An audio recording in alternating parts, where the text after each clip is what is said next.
जय हिंद दोस्तों, आज के इस लेक्चर में हम ये जानेंगे कि किसान आंदोलन क्यों कर रहे हैं, किसानों की मांगे क्या है, सरकार का क्या रुख है इन मांगों को लेकर। इन सब चीज़ों को आज हम डिटेल में कवर करने वाले हैं। अगर तुम चैनल पर नए हो तो चैनल को सब्सक्राइब कर लो। तो दोस्तों लेक्चर की शुरुआत करते हैं। अभी तुमने 2020 का किसान आंदोलन सुना होगा, 2021 में जो हुआ था कि सरकार के द्वारा 3 बिल लाए गए थे और उस समय पर बहुत ज़्यादा किसान आंदोलन न्यूज़ में भी रहा था।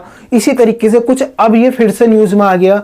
अब की बार जो मुद्दा है वो 3 बिल नहीं है जो किसान वो थे ना, किसान कृषि सुधार कानून, वे नहीं है। अब की बार कुछ मुद्दा और ही है। तो दोस्तों देखते हैं क्या है। देखो, सरकार की कुछ ये किसानों की कुछ ये मांगे हैं। अगर सरकार पूरी कर दे तो किसान ये आंदोलन खत्म कर देंगे और वे घर को वापस आ जाएंगे। किसान इतने फ्री थोड़ी ना कि बार बार जाकर दिल्ली में बैठेंगे, धरना प्रदर्शन करेंगे। एक बात बताओ, अगर किसान सबसे ज्यादा जो बिजी रहता वो रहता किसान, किसानों के पास इतना टाइम कहाँ है कि वो बार बार जाकर आंदोलन करें। वे अपनी फसलों को देखें या मतलब आंदोलन करेंगे, तो किसानों के पास इतना टाइम नहीं होता। लेकिन फिर भी किसान मजबूर हैं आंदोलन करने के लिए। मैं हमेशा अपनी वीडियो में एक बात बोलता, मैं फिर से दोहराना चाहता कि एक डॉक्टर का बेटा डॉक्टर बनना चाहता, एक इंजीनियर का बेटा इंजीनियर बनना चाहता, एक वैज्ञानिक का बेटा वैज्ञानिक बनना चाहता, लेकिन एक किसान का बेटा कभी किसान नहीं बनना चाहता, या किसान का जो किसान है वो खुद भी अपने बेटे को किसान नहीं बनाना चाहता। हालांकि हमारा देश कृषि प्रधान देश है। हमारे यहाँ पे किसानों को अन्नदाता बोला जाता, एक तरीके से भगवान का दर्जा दिया जाता। लेकिन कंडीशन ये है कि कोई भी अन्नदाता बनने को तैयार नहीं, कोई भी भगवान बनने को तैयार नहीं।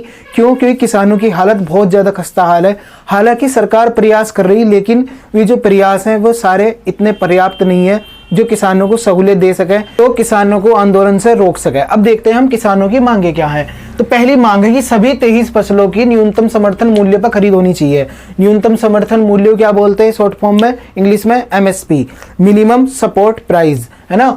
सरकार को क्या करना चाहिए, जितनी भी 23 फसल है, जैसे क्या हो गया, ज्वार हो गया, बाजरा हो गया और अरहर हो गया, मूंग हो गया, जितनी भी ये फसल हैं, इनके लिए न्यूनतम समर्थन मूल्य सरकार घोषित कर दे तो किसान क्या हो जाएंगे, संतुष्ट हो जाएंगे।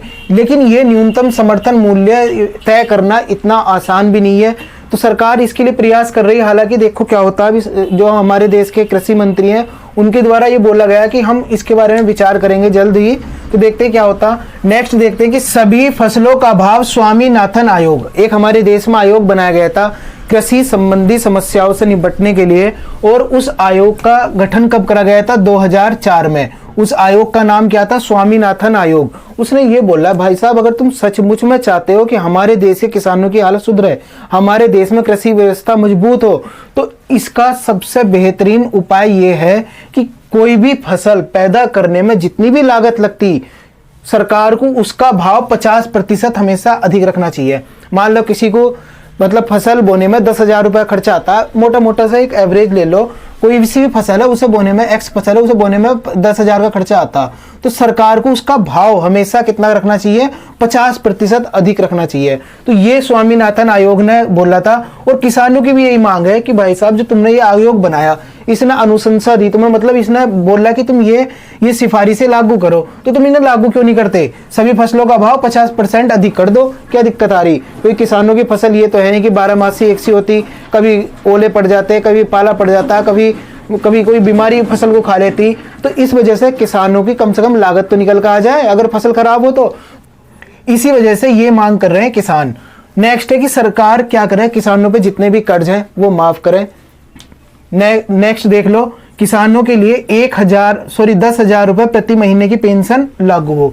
कि सरकार क्या करे, जितने भी किसान हैं, जो गरीब किसान है, देखो यहाँ पे लिखा नहीं है लेकिन मैं एक बात बता दूं, जितने भी गरीब किसान हैं ये होना चाहिए कि सरकार उनके लिए पेंशन लागू कर दे 10,000 रुपए प्रति महीने की।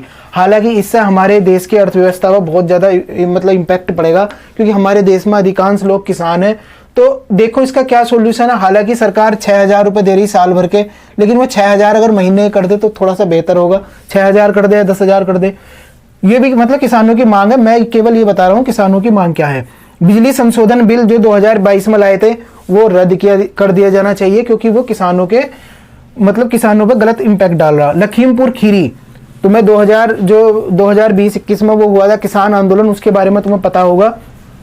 उसमें क्या हुआ था, जो किसान थे उसमें एक नेता थे, उसने क्या करा था, किसानों के ऊपर गाड़ी चढ़ा दी थी, तो उसमें जो घायल हुए थे किसान, उन्हें क्या हो, मुआवजा मिलना चाहिए, और जो आरोपी था जिन्होंने ऐसा कांड करा उन्हें सजा मिलनी चाहिए। तो ये किसानों की मांग कितनी जायज मांग, बताओ कहां पे गलत है यहाँ पे। नेक्स्ट है, कृषि सुधार कानून आंदोलन के दौरान जिन किसानों पर केस दर्ज हुए थे वो सारे वापिस होने चाहिए। क्योंकि किसान क्या कर रहे थे, अपनी मांग ही तो रख रहे थे, और सरकार जब सुन नहीं रही थी वो थोड़े से हिंसक हो गए थे। लेकिन एक बात मैं अभी तुम्हें बता दूं, हमारा संविधान अगर तुम पढ़ोगे, संविधान के पार्ट 3 में जाओगे, पार्ट 3 में क्या है, आर्टिकल 12 से लेकर 35 तक तुम्हारे मौलिक अधिकार दिए हुए हैं। उसमें से ही एक आर्टिकल है 19, वो ये बोलता है कि हमारे पास क्या है, राइट टू प्रोटेस्ट है। हम क्या कर सकते हैं, प्रोटेस्ट कर सकते हैं, हम आंदोलन कर सकते हैं। लेकिन हमारा संविधान हमें यह भी बोलता कि हमारे मूल अधिकार वहां जाकर खत्म हो जाते हैं जहां दूसरों के अधिकार शुरू होते हैं। मान लो तुम आंदोलन कर रहे हैं, लेकिन तुम दूसरों के घर को नुकसान पहुंचा रहे हो, दूसरों को मतलब जबरदस्ती पीट रहे हो, दूसरों को जबरदस्ती मार रहे हो, तो ये आंदोलन नहीं होता। तो इस वजह से ये आर्टिकल याद रखना, ये पेपर में पूछा जा सकता है। आर्टिकल 19 के तहत हमें क्या है, राइट टू प्रोटेस्ट, यानी कि आंदोलन करने का अधिकार है। हर दूसरे किसान घर से तुम्हें क्या मिल जाएगा, एक ना एक व्यक्ति फौज में मिल जाएगा, है ना, एक ना एक व्यक्ति फौज में या फिर पुलिस में मिल जाएगा। तो उन्हें पता है कि हमारे भी बेटे पुलिस में है, हमारे परिवार का सदस्य पुलिस में है, तो वो पुलिस के साथ इस तरीके से मारा पिट्टी नहीं कर सकते, वो पुलिस के साथ इस तरीके से मतलब गलत बिहेव नहीं कर सकते वे। तो और दूसरी बात, उनकी मांग तो देख लो, जायज मांग है, वो क्यों करेंगे इस तरीके से।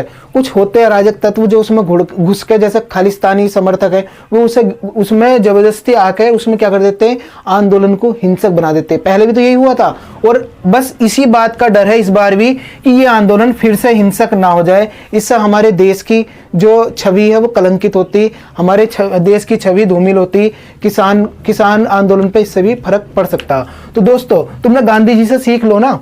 तुमने पता है 1920-21 में गांधी जी ने असहयोग आंदोलन शुरू करा था। आंदोलन अपनी पीक पता, एकदम बेहतरीन चल रहा था, लेकिन क्या हो गया था, चोरा चोरी कांड हो गया था। लोगों ने थाने को घेर कर थाने में आग लगा दी थी, और उससे क्या हो गया था, आंदोलन हिंसक हो गया था। गांधी जी को यह पता था कि ये आंदोलन अब खत्म कर देंगे अंग्रेज। क्यों? क्योंकि आंदोलन अब हिंसक हो गया। जो चीज हिंसक हो गई उसे दबाया जा सकता है, लेकिन जो चीज अहिंसक है उस पर कोई कार्यवाही सरकार नहीं कर सकती। तो इस वजह से अगर ये आंदोलन अहिंसक रहे तो ज्यादा इंपैक्ट डाल सकता है सरकार के ऊपर, क्योंकि इलेक्शन ईयर है इस बार वैसे भी। तो दोस्तों, नेक्स्ट देखते हैं कृषि सुधार का, ये तो मैंने तुम्हें बता दिया, और जितने भी उन पर मुकदमे थे वो सारे वापिस हों। आंदोलन में मारे गए किसानों के परिजनों को मुआवजा मिले। जितने भी किसान मारे गए वे तो जायज मांग कर रहे थे ना, तो उन्हें क्या करना चाहिए, मुआवजा मिलना चाहिए उनके परिवारों को। जिस घर से भी डेथ हुई किसी भी किसान की, तो उसके परिवार को, उसकी पत्नी को या उसके लड़के को या उसकी लड़की को क्या मिल जानी चाहिए, सरकारी नौकरी मिल जानी चाहिए, ताकि वो अपने परिवार का पालन पोषण कर सके। तो देखो, मांगे तो जायज हैं, लेकिन अगर आंदोलन शांतिपूर्वक हो तो ज्यादा बेहतर होगा, क्योंकि जितने मूल अधिकार किसानों को मिले हुए इतने ही अधिकार अन्य लोगों को भी मिले हुए। तो मेरा कहना बस ये है कि कोई भी ऐसा काम ना हो कि दूसरों के मूल अधिकारों पर इसका इम्पैक्ट पड़े। तो दोस्तों, ये था लेक्चर, ये तुम्हें पता चल गया कि किसानों की मांग क्या है, किसान क्यों आंदोलन कर रहे हैं। दोस्तों, अगर ये लेक्चर तुम्हें पसंद आया तो शेयर करना। मिलते हैं फिर नेक्स्ट लेक्चर में, तब तक के लिए थैंक्स अ लॉट, जय हिंद।